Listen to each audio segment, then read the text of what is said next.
on, baby.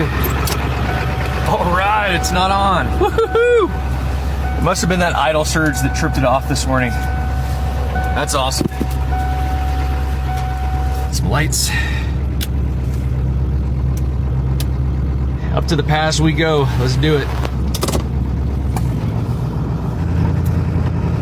I'm in two-wheel drive right now, but I've got the hubs locked, so I've got four-wheel if I need it. I'm gonna go a little further up here, and if I need to chain up, I'll chain up.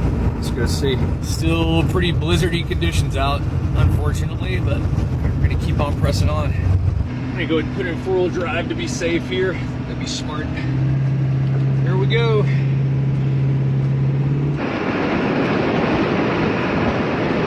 Oh my God. Woo. Wind is ripping up here. Car parts all over the side of the road back there. So far, so good. This first hill isn't too bad, but the next hill is Adigan Pass up and over. And ooh, you can tell it's getting all drifted in up here. Oh boy. Whoa, whoa, whoa.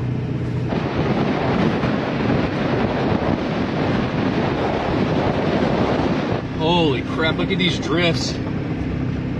This is gnarly. Whoa, whoa, whoa, whoa. Slipping a little bit. Let's get some speed up. I can't believe some of those trucks were trying to go up this last night. It's freaking nuts. I heard they were having to punch through some of the drifts. From what my buddy was saying, the road was drifting over really bad. Like, look at those drifts right there. What?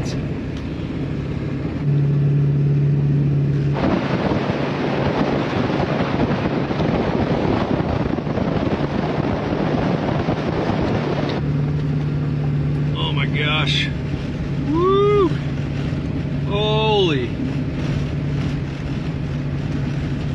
Jeez. This is gnarly up here. I can feel the wind like inside the truck here. We made it up the first hill back there, Caribou Hill or something like that. I can't remember what it's called. But now we're coming up an Adigan Pass. It's the next hill up in front of us. I think the DOT station is up here, the ones that keep the road plowed or attempt to, but when you get blizzards like this, you can't stop the drifting in the road. They'd have to be out here constantly working on it, so we'll go up here and see what it looks like.